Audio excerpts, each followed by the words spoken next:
وامنح الناس حبك بيض الله قلبك بيض الله قلبك كن سموحا لخصمك ألقى خصمك أحبك بيض الله قلبك بيض الله قلبك واحتفل بالمودة إنما Assalamu alaikum wa rahmatullahi wa barakatuh. Ahlan wa sahlan wa marhaban bikum. Welcome to another edition of the Sulaimaan Ravat Show. In the world that we live in today, there's often reference made to the term leadership. But what does it mean? It means, I suppose, different things to different people. It's almost become like, a generic term that people use in different situations, in different contexts. But I think there's consensus around one thing, that leadership is important. And everyone is focused on how we require greater leadership, enhanced leadership in different dynamics, politically, socially, religiously, locally, globally. And from time to time, we bring this aspect into focus in the program, talking about leadership from different angles. A couple of months ago, we had a few younger people here in the studio and we were talking about youth leadership, and we were talking about their understanding of what leadership entails and how they lead within their respective spheres. Now, we have a very interesting guest in studio with us this evening, and we're going to be talking about leadership and the associated and related issues that go with leadership in different aspects in the corporate world, in the social context, because in many ways each one of us is a leader, and in other ways each one of us interact with leadership in some way or the other. Right, so my guest in studio this evening is Ziaad Suleman. He is the COO, the Chief Operating Officer at IBM South Africa. Ziaad, assalamu alaikum wa rahmatullahi wa barakatuh. Welcome to the program. Wa alaikum salam. Jazakallah for the opportunity, and I really appreciate it. Well, firstly, just to get going, if you can tell us a little bit more about yourself, what you do, how you got involved with IBM, Sure. What's your background, what do you currently do what are you currently responsible for at IBM South Africa? Sure, thanks. So I started out, at an early age, born and brought up in Johannesburg. I went to school at St. John's, and ultimately after St. John's, where I had a fantastic opportunity to get really good education, my dad and parents said to me that I should perhaps maybe leave Joburg and leave my friends and look at a different place to go and study. I went to go and study law at University of Natal in Durban. But the natural thing after that was to come back home because all our family are here, and naturally came back. I started out after doing articles and those types of things in setting up the SNO.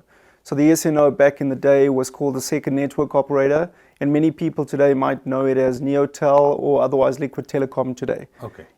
Yeah. And then from there, that sort of just enhanced and progressed, in the ICT field, where as a lawyer, I then joined Business Connection as a senior legal counsel, and thereafter got headhunted by IBM to join IBM as a senior legal counsel.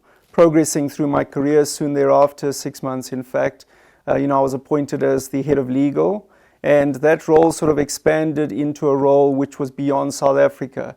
Soon I found myself looking after 24 countries in sub-Saharan Africa, and obviously that comes with its own challenges and experiences which ultimately grow you. And then interestingly, about 4 to 5 years ago, I had an opportunity with IBM to move to Dubai on an assignment to look after the Middle East Pakistan region. And as I was about to take that opportunity, the general manager for Middle East Africa called me and said, I think we need to keep our best leaders in South Africa. And as a result of that, they wanted me to move out of my role in legal and move to the other side of the table, so to say, in terms of the business.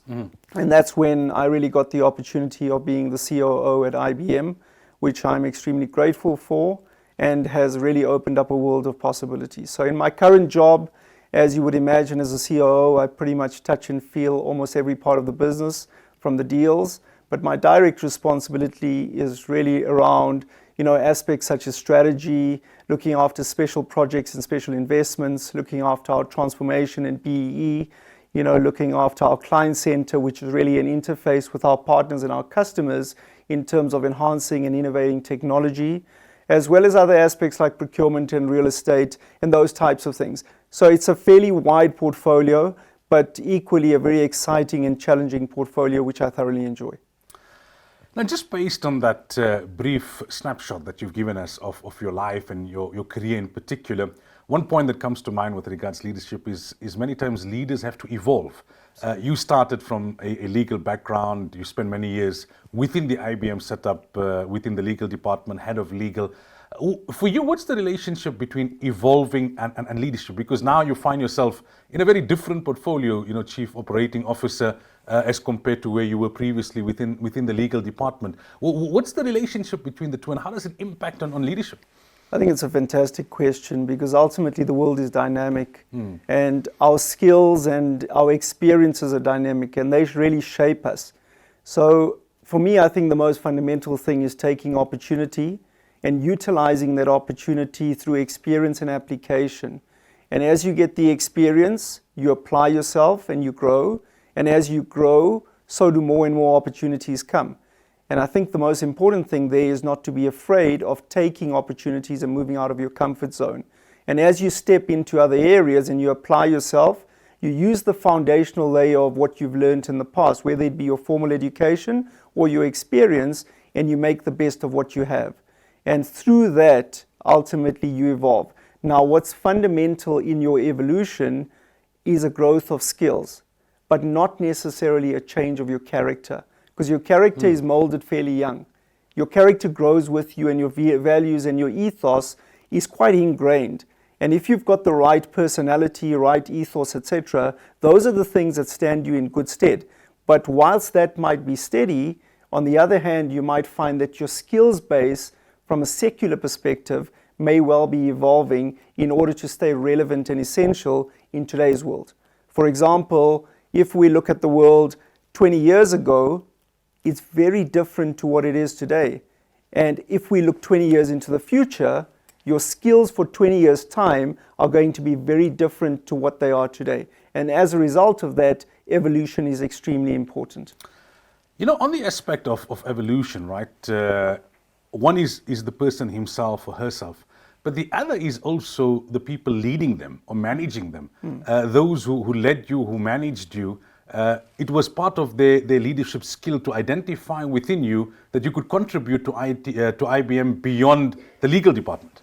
Absolutely. And I think you do need that, right? And I think you do need good leaders around you.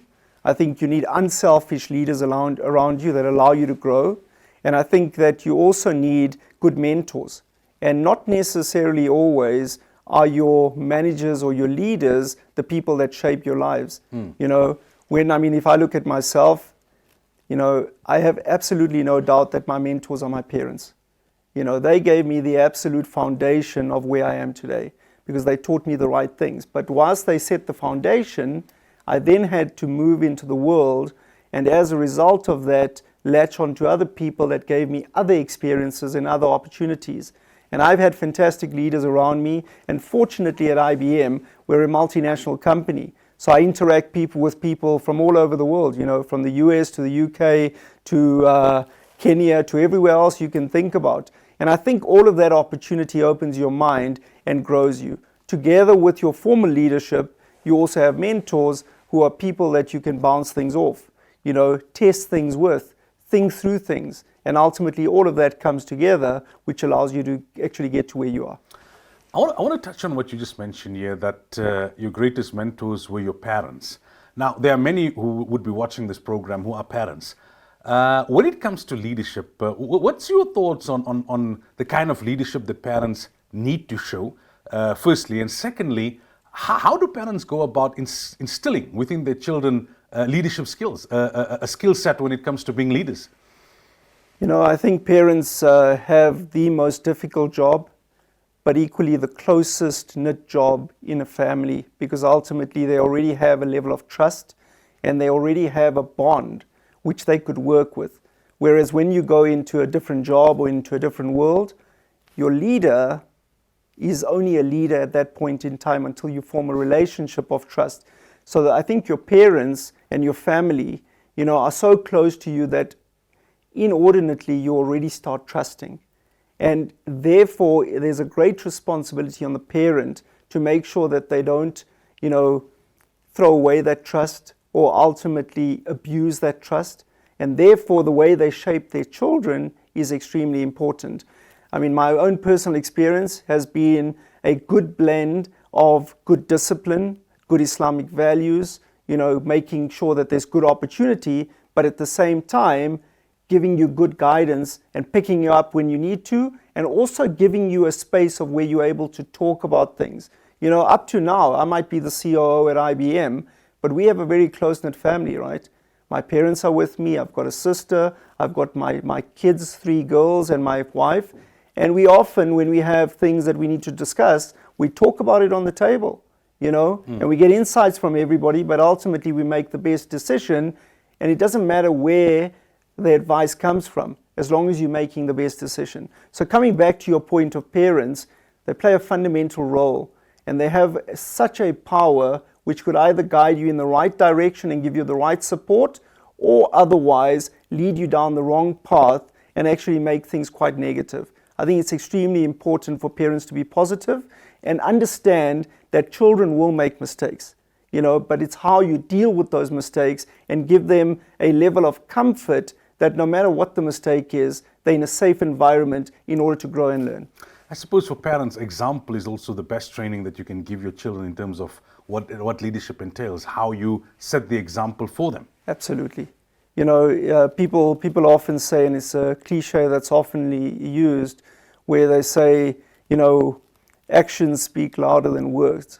But when you really analyze what it means, it's actually largely around making sure that the way you conduct yourself speaks far more than what you actually say. And unfortunately, in today's world, you have too many people that speak a good game, say a lot of things, but they actually don't do that. Yeah. And when you don't do that, you lose credibility. And as soon as a parent, you lose credibility with your kids, then unfortunately, you're starting to decay that relationship. And the most important relationship between a parent and a child is one of trust, which cannot be decayed as a result of you not keeping your word. Indeed. We're going to take our first break. When we come back, inshallah, we continue the discussion on leadership with Ziaad Suleman.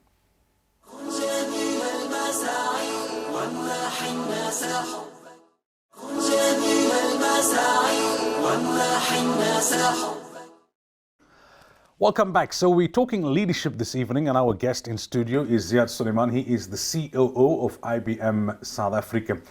Now, Ziaad, I want to pick up on another point that you made in that first segment, and you were speaking about how different eras call for different leadership skills. I suppose the fundamentals always remain the same, but you've been around for a while. I would guess you're pretty much middle-aged.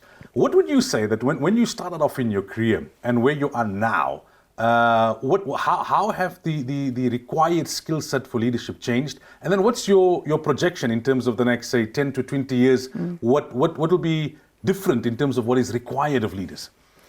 So I would answer that in 3 ways, right? I think the first thing is, somebody asked me the other day, they said, what type of leadership do you carry?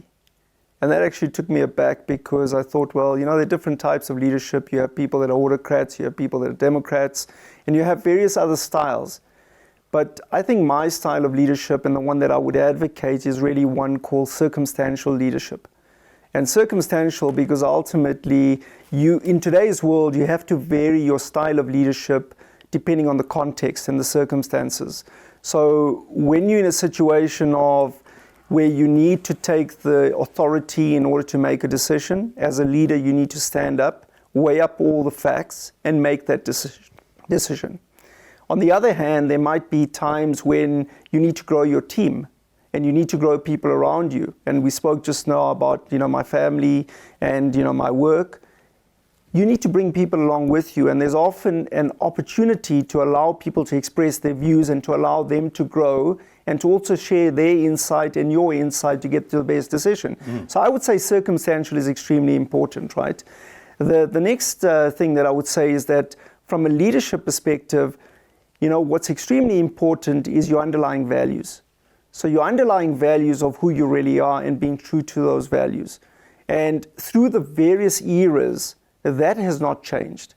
And therefore the, discipline, the, honesty, your humility, all those types of things are traits that will carry you through in the next 20 years or 50 years, but equally would be equally relevant to the previous 50 years. And there is no replacement for things like application, hard work, all of those things. In terms of your point around where are we heading to, there's no doubt that with the technological advancement that we're seeing in the world, I mean, we're seeing things like IoT being the Internet of Things, we're seeing cloud applications, we're seeing blockchain, we're seeing a whole lot of AI in terms of analytics. There's no doubt that the world is advancing into that sort of era. And what we do need is leadership that's able to adapt and understand that. Now, does that replace leadership? The answer is no. There is always a human element to working with human beings, and there will always be human beings doing jobs. The most important thing is, how do we take the best out of that advancement and apply it in a way that is progressive for the human race? And that's extremely important. So it almost becomes a situation of understanding the data, using the advancement, but using it in our best interests to advance in a positive way. We hear often today the term ethical leadership, and there's a greater emphasis now more so than in the recent past on ethical leadership. What does it mean for you, ethical leadership? How do you personally define it, and how do you see its importance in the corporate space, but in any position for that matter as well? Yeah, it's an interesting point that you make, because in today's world, a lot of people talk about ethical leadership, but when you look at our religion and you look at the fundamentals of how we as Muslims are meant to live our lives and how we've been taught to live, therein lies ethical leadership.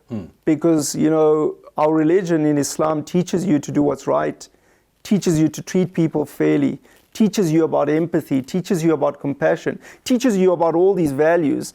I think the challenge that we have as Muslims is, as we advance through the eras, we've somewhat lost some of those core fundamentals. And in today's world, people talk about corporate governance. They talk about, a new era of making sure that there's proper process and procedures in order to make sure that people stay above the line. Now, ultimately, this is a new thing in terms of corporate governance, but it's not a new thing to the world. The values that we are meant to illuminate and make sure that we radiate is all about what we know already. So largely, ethical leadership is inside of you. It's based on your values and based on your morals. And at the end of the day, especially in corporate enterprise today, you have to make sure that you have people that lead with integrity, that are fair, and ultimately run the business in an ethical way. I suppose, especially for those that are religious, you have to understand that leadership is a trust from the Almighty. It's Absolutely. not about making the most of a particular position to serve your own interests. Absolutely. I mean, I couldn't agree with you more. And leadership is actually a great responsibility. Many people, as you grow up, including myself, you start in an enterprise and you look at a company and you say, I wish I could get to the top. And when you get to the top, you realize as a C-level executive, the amount of responsibility that sits on your shoulders. It's not only about you. You have such a great responsibility where you have the lives of so many people in your own hands. When I wake up and I go to work in the morning, you know that you carry the lives of hundreds of people in your hands, where if you make the wrong decisions, or you're unfair, or you run your business in the wrong way, ultimately it impacts people's lives, and people ultimately could end up in a worse position instead of being in a better position. So your leadership is extremely important in the advancement of that shape of responsibility that you have. But equally, what is extremely important is that when we think about the way we behave, and when we behave, it has to be the same thing. So the way we conduct our lives and the way we conduct our leadership has to be innate in us. And being innate is really a way of life, as opposed to a rational process of where you think about how should I behave now. It cannot be that, because you cannot be thinking every single minute, what decision should I make? It's really your experience and your knowledge and your core values which ultimately lead you in a certain direction to constantly make the right decisions, which are based on ethics, integrity, and doing the right thing, and obviously driving a successful business. You are in the corporate space. What would you say are some of the challenges when it comes to leadership in South Africa, especially within the corporate space? I think we're facing a tough time. You know, it's not just a tough time in South Africa. When you look at the global markets, you look at the world economy, the world is tough at the moment. You know, there's a lot of economies that are struggling. South Africa is fortunate that it's still an emerging economy, so we still have opportunity, but it is tough, you know, and many companies are actually downsizing. The economy is taking strain. We have a lot, to regain after some of our past challenges in our recent history. But equally, we need to make sure that the challenges that present itself today are not insurmountable. Because as a leader, you always have to be optimistic. You have to stand up in the morning, you have to believe, you have to make sure that you create a better day than was yesterday, because you're holding the hopes of future generations in your own hands as you shape the world. You know, I'm involved in quite a few boards as well as commissions around ICT, and the fundamental discussion is how do we enable skills for future generations. Now, as leaders, you're not talking only about how do you make more money and how do you make more profit. You equally have a social responsibility in order to make sure that you're shaping the future.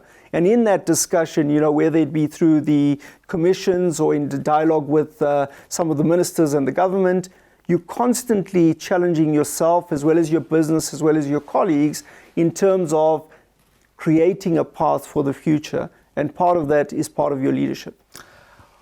What would you identify as some of the critical areas of concern or problematic areas when it comes to why leadership is not where it's supposed to be in the corporate space in particular, but, you know, more general, politically, socially? Is it that we've become more insular, more individualistic, more self-centered than perhaps previously? I think there's an element of that, and I think that's right. I think the way the world has become is that it's become far more around independence. It's become a lot around about me. It's become a lot around my business. It's become quite siloed as opposed to a much broader interest.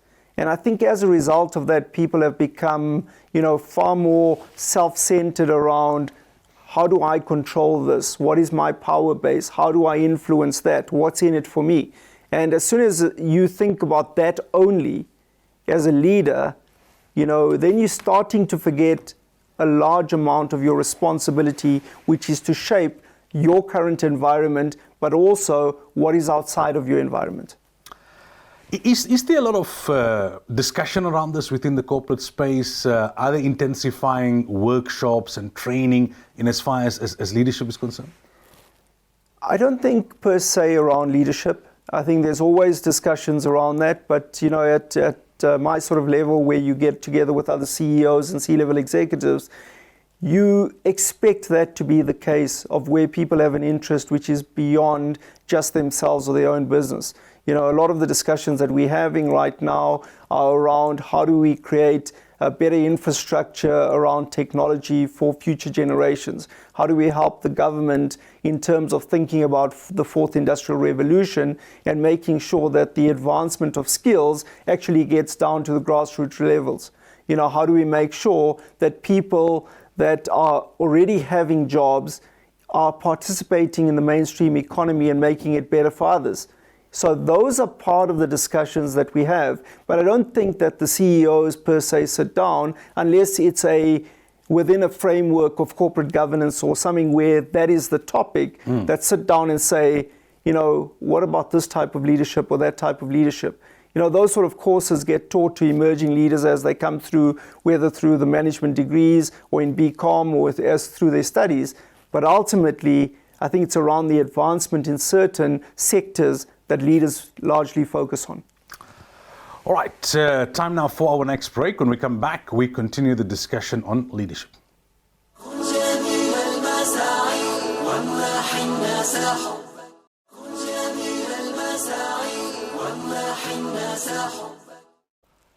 Welcome back. So we're talking leadership this evening on the program. Our guest in studio is Ziaad Suleman. He is the COO of IBM South Africa.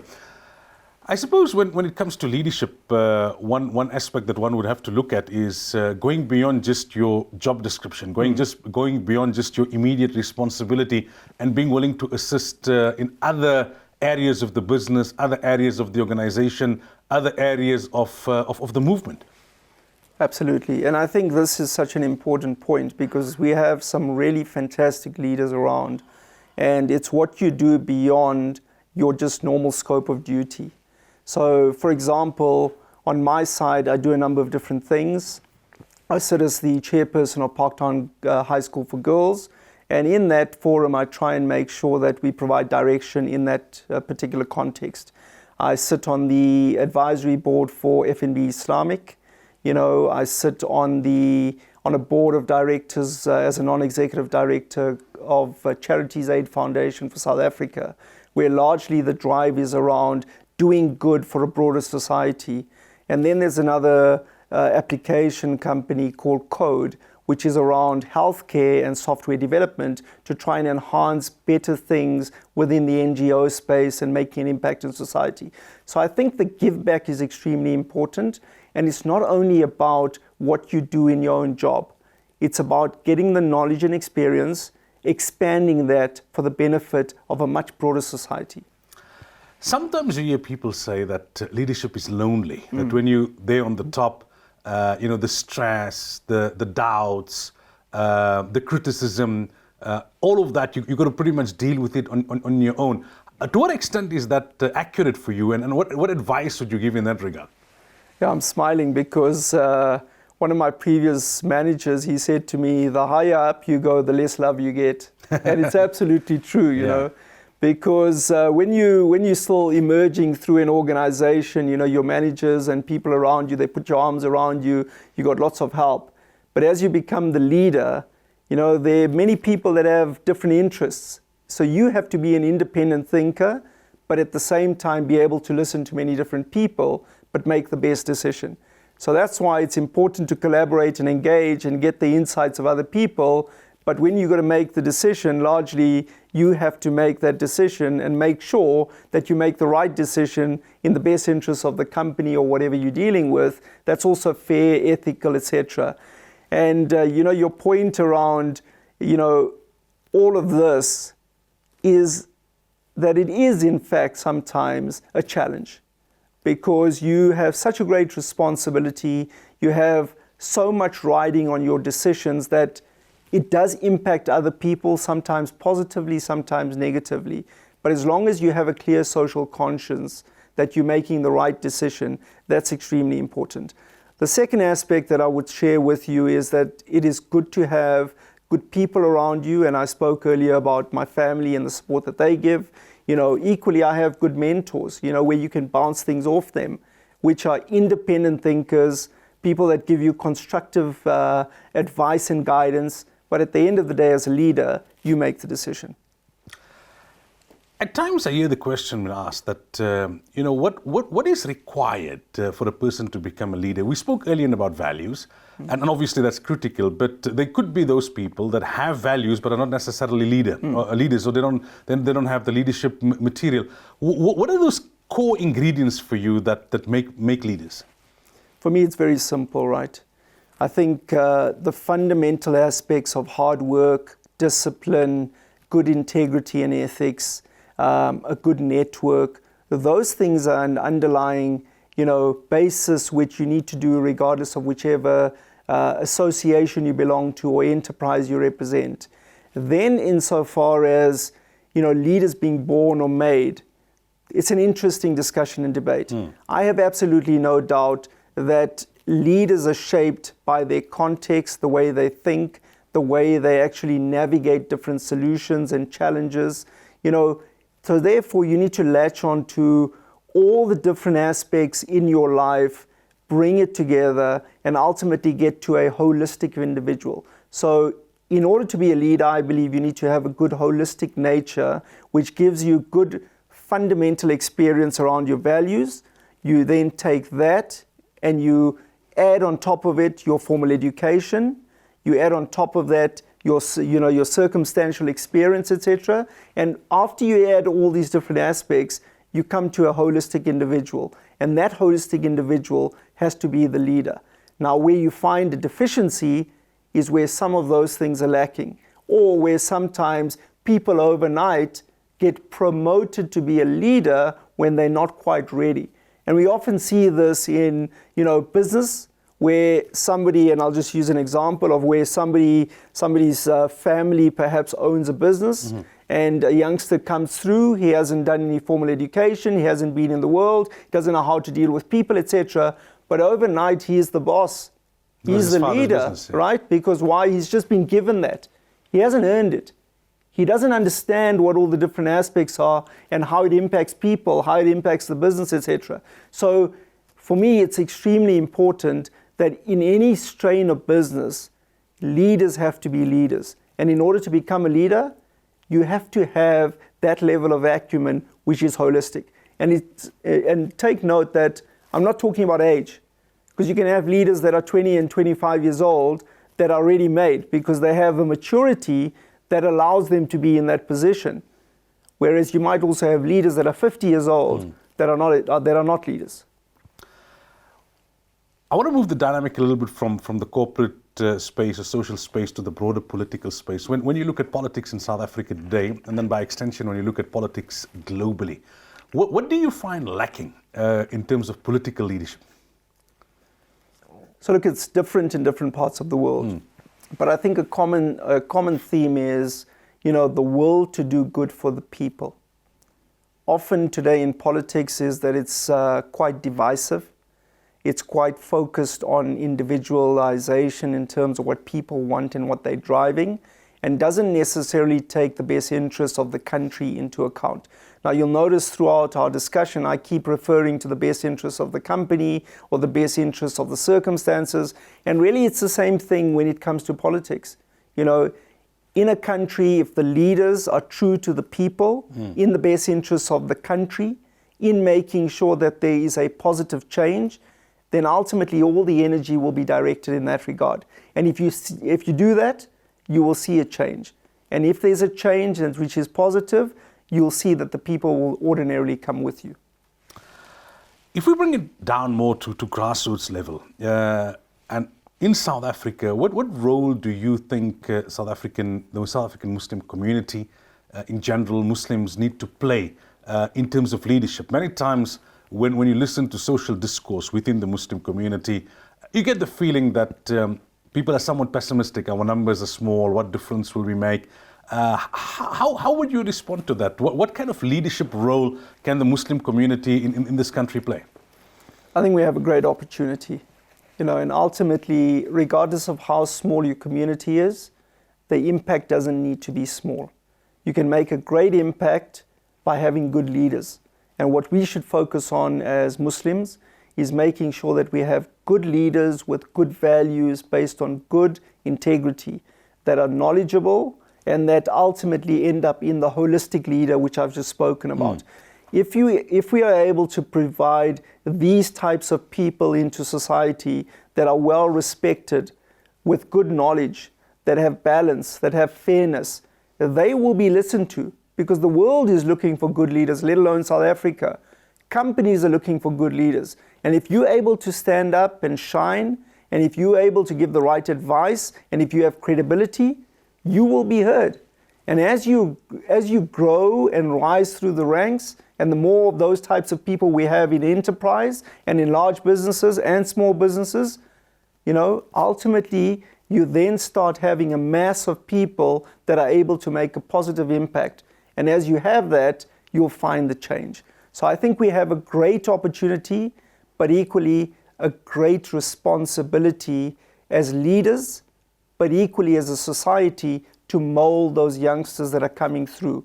And it doesn't just happen, because the world is about a competition, right? And it's not about South Africa. The competition's not about South Africa anymore. The world is one, it's a global competition. So you really have to shine. When you look back at your life so far and your career so far as well, what would you say are some of the lessons that you learned in terms of leadership? Has there been any incidents, any defining moments? Yeah, I think as a leader, you grow from the time when you are young. You don't just get to university and then start becoming a leader. So I think your experiences and your life opportunity from when you are young in primary school, the way your parents shape you, the way you start to think, the challenges that you face at a young age and how you overcome that, whether you take a positive, optimistic view or whether you take a negative, pessimistic view, starts growing on you. And that sort of innate nature in you tends to grow with you through high school and into university. So my experiences, are probably just too many to talk about in a few minutes. But, I was absolutely blessed by having a fantastic education thanks to my parents who sacrificed everything to give me that opportunity. So therein was a great life experience of where I knew I did not come out of an extremely wealthy family, yet I went to one of the best schools. So I knew at an early age that I needed to make something happen. And I knew the pain and difficulty that they went through to give me that opportunity. So when you take that and you take a mature, responsible outlook and say, I'm going to make this work, it already starts differentiating you. And then when you go to university and you take it seriously and make sure that you shine and you come out top at university, automatically the doors open for you. You then naturally go into one of the top firms. And when you prove yourself there, you go into a good position in the next step. And so you move on, right? And I say to my daughters, Miriam, Tasmia, that it's ultimately about utilizing the keys that you are given as an opportunity. And each key leads you to the next door. Yeah. So if you take that positive mindset approach and take every experience and learn from it, whether a difficult one or a good one, it grows you to where you are. And I must say, the most important thing out of all of this is no matter what your position, your power, or anything else in that regard, humility is extremely important. And that's something that underlies all of your success. Indeed. Time now for us to take the final break. When we come back, we wrap up the discussion on leadership.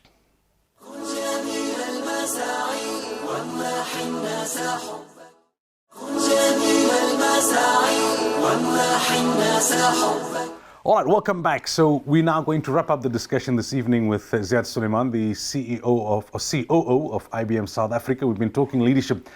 Ziaad, before we move to concluding remarks, apart from the spiritual aspect, if you ask a Muslim who's the leader who impressed you the most, naturally we're going to say the Prophet ﷺ and the Sahaba and those spiritual personalities. But in terms of known personalities in the world today or from recent past, who is there that impressed you in terms of leadership style, leadership skill, leadership ability?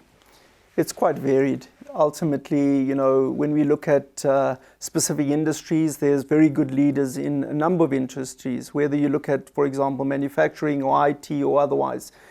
For me, I think in terms of world leaders, the people that have really stood apart are, for example, Elon Musk, that has really taken a South African perspective onto a world stage.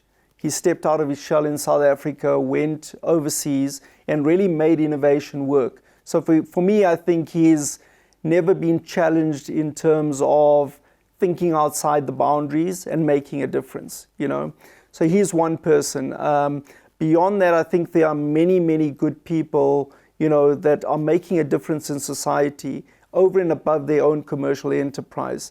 So when you look at, for example, what Virgin are doing, they're really making a tremendous reach and effort into broader society. When I look at IBM, our chairman and CEO, Ginny Rometty, has really given great gifts to the African continent. For example, she has made a significant contribution in the form of Digital Nation Africa, which is a web platform where all the fourth industrial revolution technology can be learned for free. So these are fundamental changes which give young people and old people opportunities. And for me, when I look at leaders in today's era, it's not only about how they're growing their own individual enterprise, but rather the impact into society and what they're doing for future generations, which stands them apart. Your final word on leadership? I think it's something that grows on you. It's something that is a great responsibility, not something that you just wake up one day and say, I'm a leader. Leadership is really categorized by the people around you and how they view you, and your fundamental conduct of how you really carry yourself. I spoke a little bit earlier around it being a progressive exercise, and really we should all aspire to continue to grow and make sure that we serve people in the best interest of them, but equally what we represent. Ziaad, shukran so much for your time. We really appreciate it. I appreciate it. I enjoyed it. Thank you. Assalamu alaikum wa Walaikum rahmatullah. salam. Jazakallah. Viewers, until next week, inshallah, fi amanillah. Assalamu alaikum wa rahmatullahi wa barakatuh. جميل المساعي وامنح الناس حبك بيض الله قلبك بيض الله قلبك كن سموحا لخصمك ألقى خصمك أحبك بيض الله قلبك بيض الله قلبك واحتفل بالمودة وامنح الناس حبك بيض الله قلبك بيض الله قلبك جميل المساعي وامنح الناس حبك